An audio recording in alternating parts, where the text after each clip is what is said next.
1970 දශකයේ අගභාගයේ රත්නපුරේ පන්විල පැත්තේ තියෙන අක්කර ගණනක රබර් වත්තක් මැද හිටපු පරණ වලව්වක සිද්ධ වුණු අදාහගත නොහැකි සිදුවීමක්.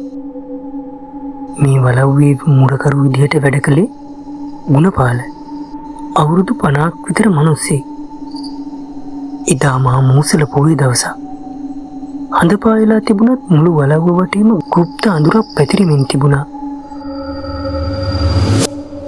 රෑ 12 කනිසම වැදෙන්න ඔන්න මෙන්න තියෙද්දි වලව්ව පිටිපස්සේ තියෙන පරණ ළිඳ ගාවේ අමුතු සද්දයක් ඇහෙන්න ගත්තා.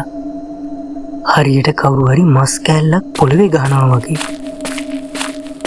ගුණපාල තමන්ගේ පරණ ටෝච් එකත් අරගෙන ළිඳ පැත්තට ගියේ කවුරු හරි හොරෙක්වත් ඇවිත් බලන්න. එයා ළිඳ ගාවට යන්න අවට වාතයේ එකපාරටම සීතල වුණා. අමුමවුන් ලේ ගඳක්.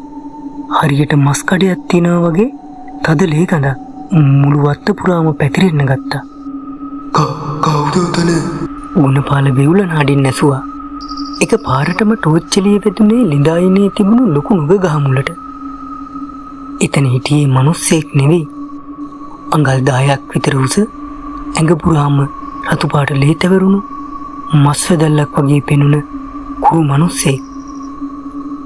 ඌ අතේ තියාගෙන හිටියේ ලේ වැහිරෙන පුංචි නගුලා. ඒ රීරියකා. ඌ ගුණපාල දිහා බැලුවේ හරියට බඩගිනි වුණු සතෙක් ගුදුර දිහා බලන් ඉන්නවා වගේ. ගුණපාලට කෑ ගහන්න ඕන වුණත් උගුරින් එක වචනයක් පිට වුණේ නැහැ. රීරියකා එක පාරටම Tamanගේ තිබුණ නගුලෙන් හුළඟේ ඉරක් ඇන්දා. ඒ එක්කම ගුණපාලට දැනුණා Tamanගේ පපුව ඇතුලෙන් කවුරු හරි අතක් දාලා මිරිකනවා වගේ දරුණු වේදනාවක්. එයා පණ එපා කියලා වලව්ව දෙසට දුවන්න හැදුවා. හැබැයි අඩි 2ක්වත් යන්න ලැබුණේ නැහැ. එයාගේ නායෙන් සහ කටෙන් රතු පාට ලේ ධාරාවක් විදින්න ගත්තා. ගුණපාල දණහිස් ඇනලා බිම වැටුණා. එයාට පෙනුණා අර කුරු යක්ෂයා හීන් හඬින් hina වෙවි Taman දෙසට ඇවිදගෙන එනවා. ඌ එනකොට පොළවේ අඩිසලකුණු හිටියේ ලේ වලින්. පහවදා උදේ වලව්වේ හිමිකරු දකිද්දී ගුණපාල ළිඳායිනේ මෙරිලා හිටියේ හරිම බයයි හිතෙන විදියට. එයාගේ ඇඟේ එකම එක තුවාලයක්වත් තිබුණේ නැහැ.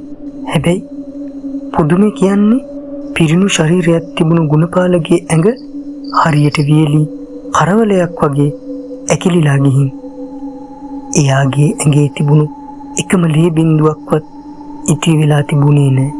වටපිට බලද්දී දකින්න ලැබුණු දරුණුම දේ තමයි ගුණපාලගේ මැරුණු සිරුර වටේට පුංචි දරුවෙකුගේ වගේ ලේ වලින් සටහන් වුණු අඩිසලකුණු පෙළක් තිබීම. ඒ අඩිසලකුණු ළිඳ දෙසට ගිහින් අතුරු දහන් වෙලා තිබුණා.